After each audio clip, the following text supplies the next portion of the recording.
Good morning, Discovery class. Thanks for coming by. I have a treat for you today. Much of the ministry in a church is based on volunteer help. We have a couple in our church years ago that handled the youth, they handled the college career, university students, and I can't tell you how many meals they served in their house and how many barrels of gas they burned taking young people to camps. But one of the wonderful things about a couple that comes and does the work, they don't take any credit. They just simply roll up their sleeves and do the job. Well, today it's your turn to hear what one of these teachers, one of my former teachers that was a sponsor within our youth, we're going to go back in history and we're going to study the Bible because this young man is also a very good student of Scripture. His name is Jim Enerson. His wife's name is Barb. They live just over here in Varsity. And their two sons are both doctors. They're both emergency pediatric physicians. If you have any young people in your family and they're up in Edmonton or they're down in Vancouver, chances are if they're going to get stitches and they have an accident, it's either going to be Mark or Paul that's going to stitch them up. Anyway, we're delighted this morning to have Jim come and talk to you. He's going to give you a lesson in the Old Testament, and I want you to sit and listen because you'll have to have your Bible because Jim is a student of the book, and you're going to enjoy what he has to say. So I'm going to step aside. It's Jim's turn to tell you what it's like to be a servant of God, serving young people. So Jim, come and do your job.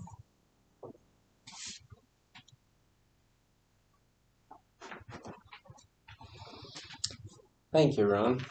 Appreciate those words. It's good to be with you this morning. I just wish we were together physically so we could hug and shake hands and spend time together. The world has changed significantly, and one of the things I miss is getting together with people. And I'm sorry about that, but we do the best we can. I belong to a group of men that meet on Saturday morning. We meet virtually via Zoom. And we've been studying the book of Psalms, and Ron asked me to share some of the stuff that we learned from the Psalms with you. As we were working our way through the Psalms, we came to a series of Psalms called the Psalms of Ascent. They start in chapter 120 of the Psalms. These songs were sung by the pilgrims as they made their way to Jerusalem during the festival times.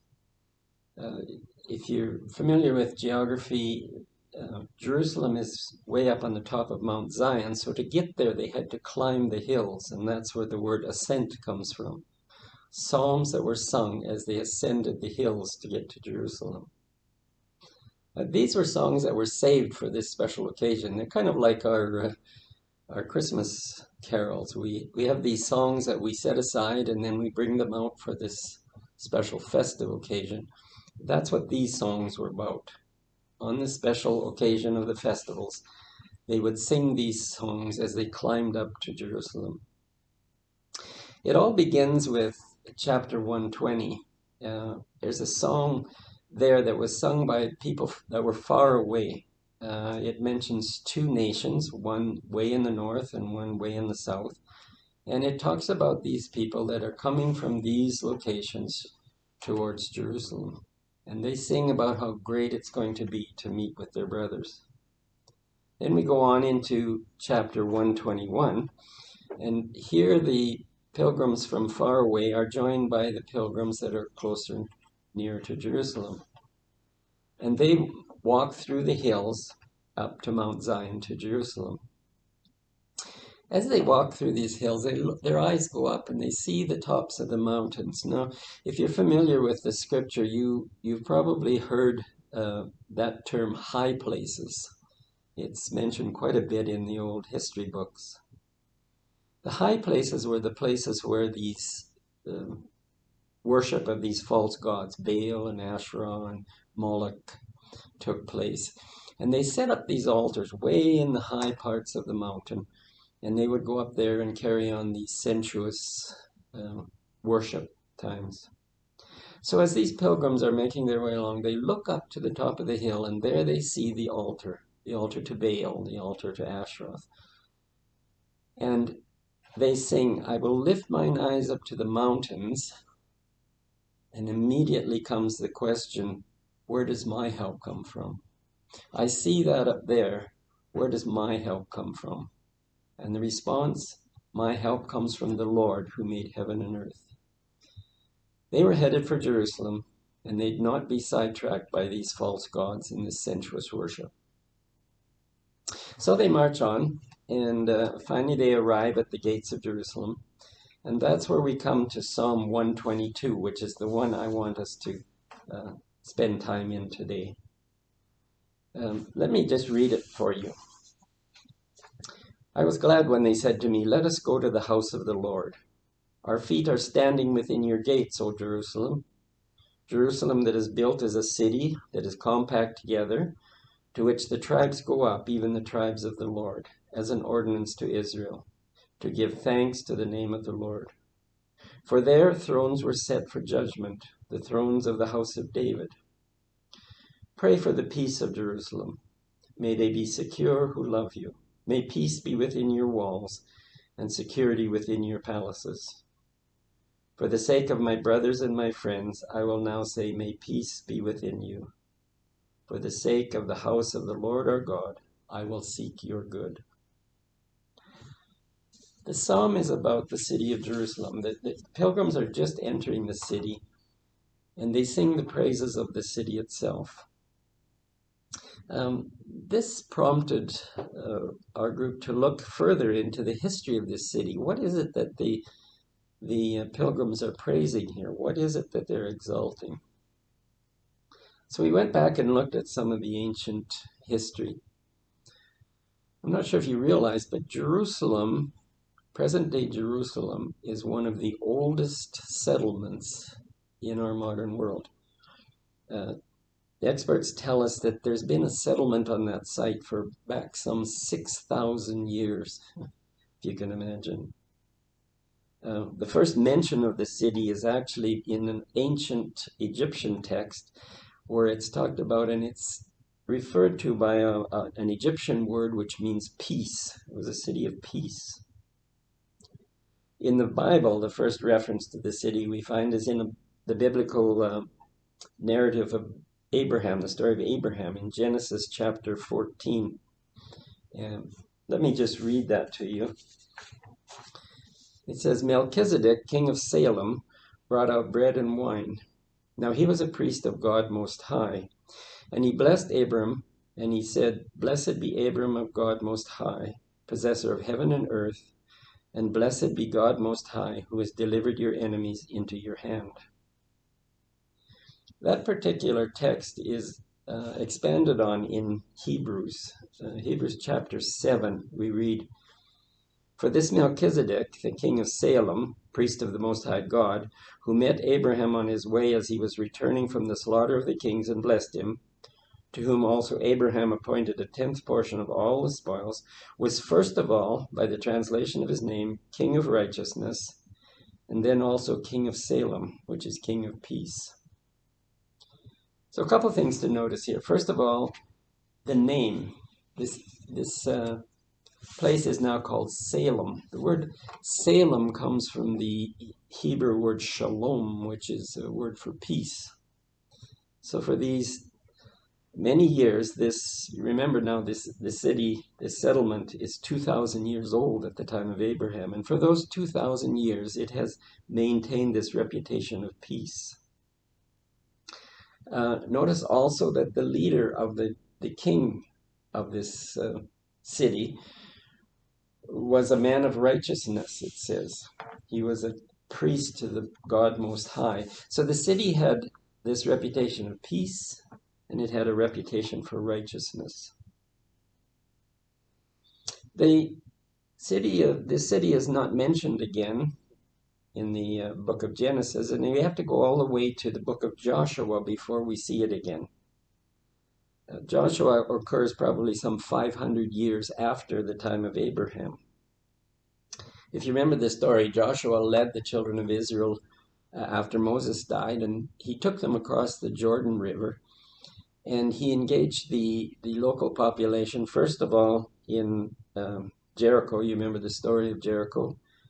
And then later in another city called Ai.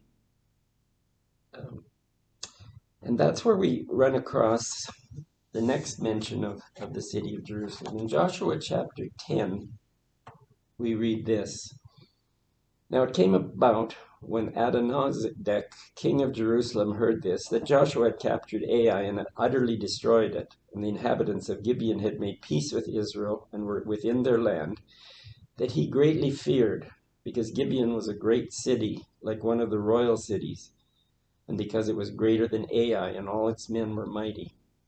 Therefore Adonizedek of Jerusalem sent word to Hoham, king of Hebron, to Piram, king of Jarmuth, to Japhia, king of Lachish, and to Deber, king of Eglon, saying, Come up to me and help me. Let us attack Gibeon, for it has made peace with Joshua and with the sons of Israel. So the 5 kings of the Amorites gathered together and went up, they with all their armies, and camped by Gibeon and fought against it. Then the men of Gibeon sent word to Joshua to the camp at Gilgal, saying, Don't abandon your servants. Come up quickly. Help us. Save us. For all the kings of the Amorites that live in the hill country have assembled against us. So Joshua went up from Gilgal, he and all the people of war with him, all the valiant warriors. So Joshua came upon them suddenly, marching all night from Gilgal. And the Lord confounded them before Israel, and he slew them with a great slaughter at Gibeon, and pursued them by way of the ascent of Bethhoron, and struck them as far as Azekah and Makkedah. Notice what's happened here. First of all, the city's name has changed. It's now Jerusalem, and it's inhabited by a king of an Amorite people. The Bible calls them Jebusites. It's interesting, there's no mention here of Melchizedek, there's no mention of peace, there's no mention of righteousness. So something has changed along the way. The one thing that's interesting here is that Joshua defeats the king, he kills the king, defeats the army, but he doesn't go to Jerusalem. He actually continues up the Jordan Valley and heads north and west and never ever goes to Jerusalem. So even though the king has been killed, the Jebusites continue to live in Jerusalem and occupy the city. So the story moves on, and a little later in the book of Joshua, we get the gathering together of the people and the dividing of the land among the 12 tribes. This is contained in the book of Joshua, chapters 15 to 18, and I've picked just a couple verses out of there because they're pertinent to what we're talking about. Now the lot for the tribe of the sons of Judah reached to the border of Edom, southward to the wilderness of Zin, in the extreme south. Then the border went up the valley of Ben Hinnom to the slope of the Jebusite on the south, that is Jerusalem, and the border went up to the top of the mountain. Now the cities of the tribe of the sons of Benjamin, according to their families, were Jericho, Beth Hoglah, Emer Keziz, Zelah, Haleph, and the Jebusite, that is Jerusalem. So if you look at a map, you'll see that land of Palestine, the southernmost part, as it says here, was given to the tribe of Judah, and their land extended right up to the edge of Jerusalem. Then to the north of them was Benjamin, and they actually were given the property that Jerusalem sat on. So Jerusalem was sitting right on the border between these two tribes. But interestingly enough, even though this land belonged to Benjamin, they never ever occupied it, at least at that time. And so the Jebusites continued to occupy it. As the story goes on, you remember Israel gets a king, King Saul. And while he's reigning there in Israel, a young man by the name of David arises from the Judean southern country, and he starts to make his mark. Well, the story progresses, and Saul and his son Jonathan are killed in the battle. And so the people of Judea come to David and they say, "Would you be our king?" And after consulting with God, he says, "All right." He comes, he takes over as king, and he sets up his throne in the southern city of Hebron, which is way in the south part of Judah. Meanwhile, another one of Saul's sons, a man named Ishbosheth, takes over and is king of the northern country. And he's supported by his army chief, a man by the name of Abner.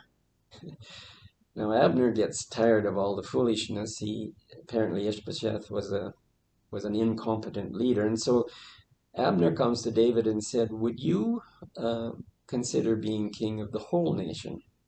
And David again thinks about it and he says, yes, he would.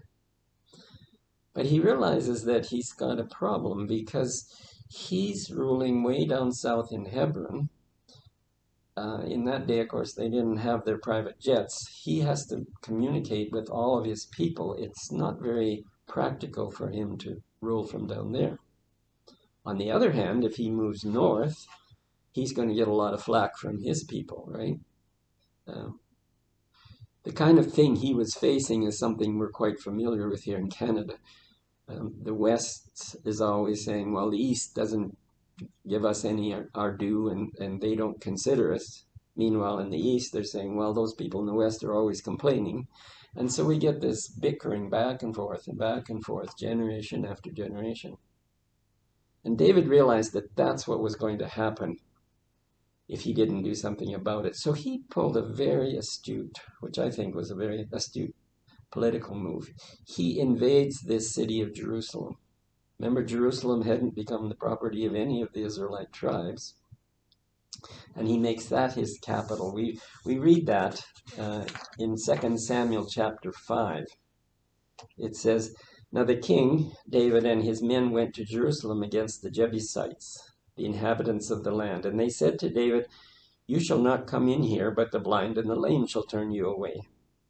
A kind of a offhanded comment that you can't even beat up on our blind and lame. So what are you doing here? They were thinking David cannot enter the city. Nevertheless, David captured the stronghold of Zion, and that is the city of David. And so he took this city that was neutral as far as the Israelites were concerned, and he made it his new capital. Immediately after taking the city, David quickly embarks on a bunch of urban renewal projects. The first thing he does is he builds himself a palace, which is what kings normally do. And he did a bunch of more renewal. And he turned this, what you would consider a backwater Canaanite town, into a world-class city. We read as the story goes on of kings and of influential people coming from all over to visit Jerusalem, the city that David had built. In addition to that, one of David's projects was to consolidate worship. Prior to this, worship had been kind of spread around in the countryside. If you remember the story, when the Israelites crossed the Jordan River, they brought with them that tabernacle, that big tent of meeting that they had fashioned back in the wilderness.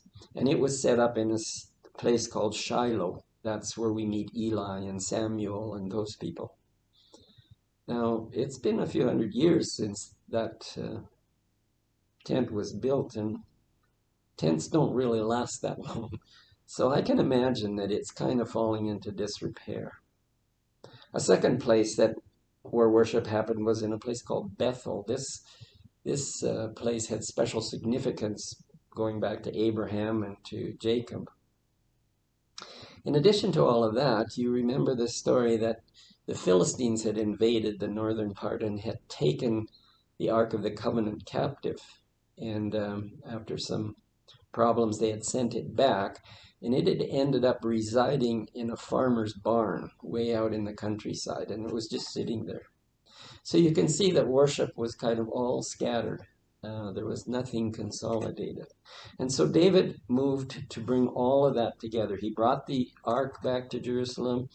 He began laying plans and gathering material for the building of the temple. He didn't actually build a temple. Solomon did that, but he laid the plans and got all the materials set. In addition to that, there was one more thing David did. We read in 2 Samuel chapter 8, a very interesting verse. It says, "So David reigned over all of Israel, and David administered justice and righteousness for all his people." David made justice a hallmark of Jerusalem.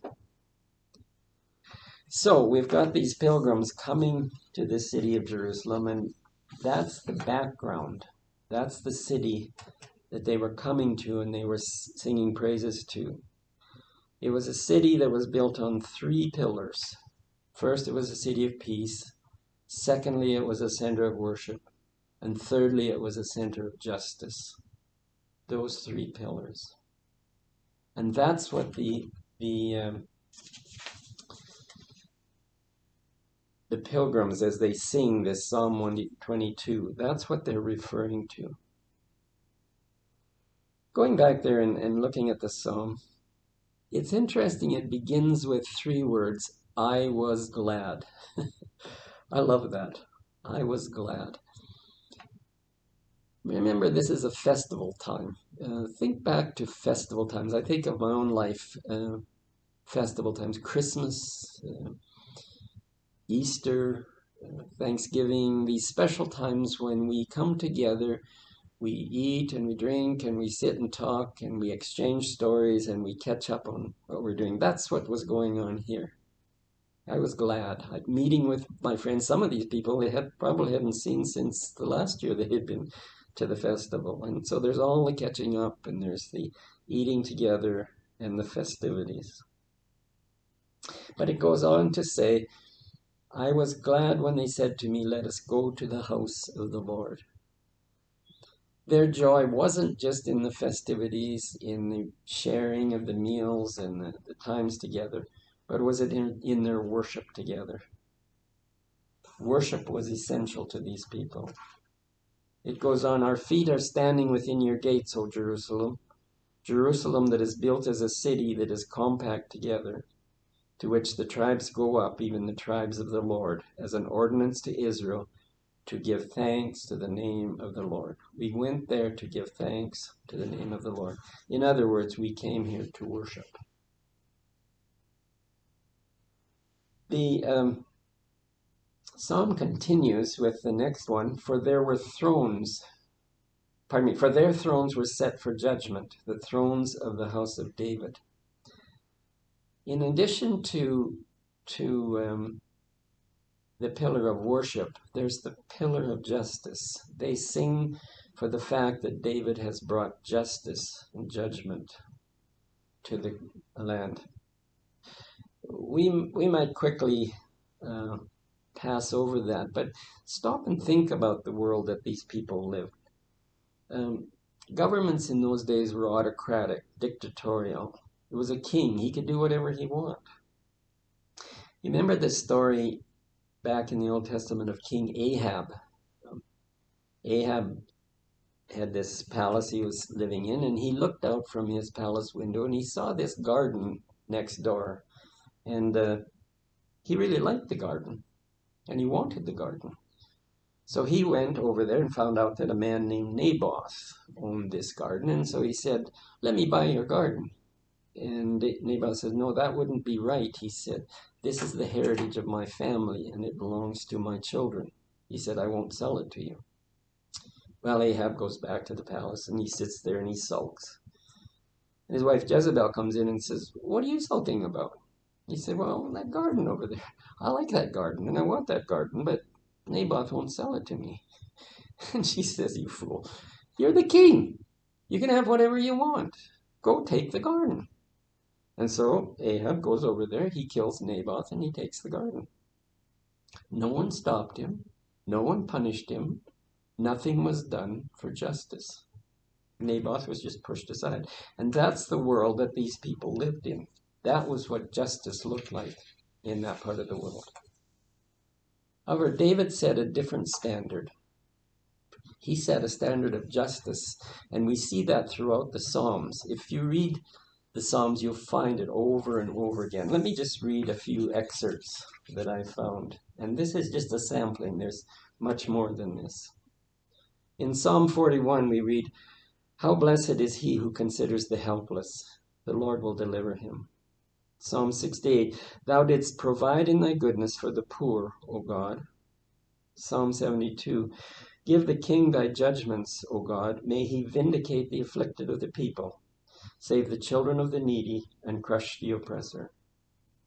Psalm 82, "Vindicate the weak and fatherless. Do justice to the afflicted and destitute. Rescue the weak and needy. Deliver them out of the hand of the wicked." David's idea of justice involved the helpless, the poor, the afflicted, the needy, the oppressed, the destitute. These were to be sheltered and protected. And that's good news if you're one of those poor people. The Pilgrims gave thanks for this type of judgment and justice. And finally, the psalm ends, "Pray for the peace of Jerusalem. May they be secure who love you. May peace be within your walls and security within your palaces. For the sake of my brothers and my friends, I will now say, may peace be within you. For the sake of the house of the Lord our God, I will seek your good." The Pilgrims prayed for peace for Jerusalem. Peace was the foundation of the city, as we've learned. But oftentimes it was missing. It was quite elusive. And you consider today, Jerusalem, the last 2 weeks, we've seen 11 days of missiles going back and forth between Gaza and Jerusalem. Jerusalem has had a history of peace, but it's also had its history of violence. And so the Pilgrims prayed for the peace of Jerusalem. So this psalm actually pays tribute to the 3 pillars that David had established: the pillar of worship, the pillar of justice, and the pillar of peace. So this brings us to that point where we ask the question, so what? What does all this mean? What's the application for us? Well, I think the 3 pillars that marked David's building of Jerusalem and that sparked this prayer belong to and are still applicable to our faith communities today. Let's just pause and talk about that. First of all, worship. We place an important emphasis on worship. We have worship songs and worship times and worship services. However, it's important that we continually review the focus of that worship. Worship is by its very nature a performance, and it contains entertainment. And I'm not saying that's a bad thing. Worship should not be shoddy. Worship should not be boring and put people to sleep. However, when the performance becomes the focus, then we lose sight of the purpose of worship. The focus of our worship must be on our Lord. If you walk away from a worship service awed by the singers, the presentation, all the peripheral things, then you've forgotten what the emphasis of the main focus is. There's a well-known theologian by the name of Stanley Hauerwas, and in his autobiography he wrote about a study that he participated in, where he said, "We concluded that the problem with most pastors and theologians was that the way they went about their business did not even require the existence of God." That same thing could be said about worship. If we walk away from worship and the existence of God really doesn't affect that worship, then entertainment is taken over. In the late 1990s, a church in Watford, England, the pastor had sensed that the congregation had lost its way in worship. And so he decided to put an end to all the singing, all the instruments, all the music for a period of time. And after the end of that time, singing was reintroduced, but it was at first introduced a cappella.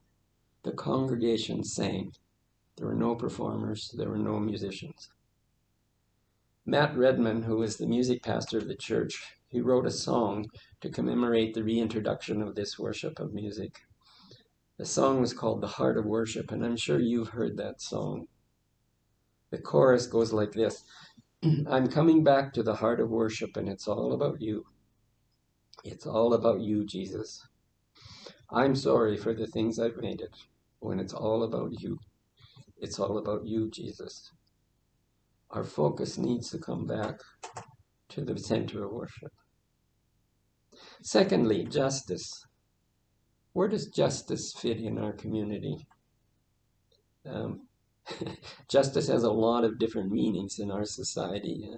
Some think that justice would be served if Melinda Gates got a good settlement from Bill. Other people, for them, justice is having the right ethnic or diversity inclusion in the boardrooms and in the seats of parliament.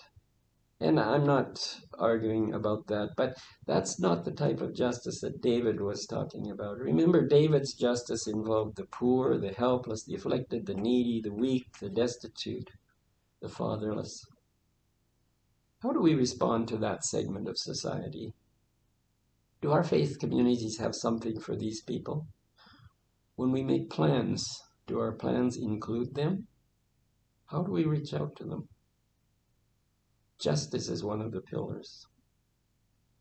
And finally, the third pillar is peace. I've lived in this province for many years. I can recall all kinds of problems we've been through. We've been through drought, we've been through depression, we've been through economic ups and downs. But always, it seemed to me, we would face these adversities together. But this last adversity, this pandemic we've experienced, we've somehow split apart. And what's particularly sad for me is that a lot of this division is being perpetrated and led by people of the faith community. The pilgrims to Jerusalem prayed for the peace of their city. I think as a church community, we need to not only pray for, but also act actively for peace in our society. The psalm ends with the words, "For the sake of the house of the Lord our God, I will seek your good." For the sake of the house of the Lord our God, I will seek the good of Calgary. I will seek the good of Alberta. I will seek the good of my neighbors and the people around me. And so I leave you with that, the three pillars that the psalm brings us: worship, justice, and peace. I hope that we will strive to make these the pillars of our faith communities. Thank you for allowing me to share that with you. Ron has this tradition. He always likes to leave us with something from the sunny side of the street, and so I wanted to share something with you. A good friend of mine, Cliff Underwood, was out walking along the river valley recently, and there's some big old poplar trees down there in the valley, and he was standing looking up at these, and he was remembering those years when he was a little guy and climbing these trees. So when he got home, he wrote me this little ditty, and I leave it with you. Of old men and trees, he calls it. Lately, I've had the urge to climb trees again, looking up from the base of riparian trees, plotting my course of ascent. I'm only kept from commencing my climb by the embarrassment of my wife reading a newspaper account. Some poor fool was found unconscious at the foot of a poplar tree. Police report that the tree suffered only minor injuries. Thank you, and God bless you.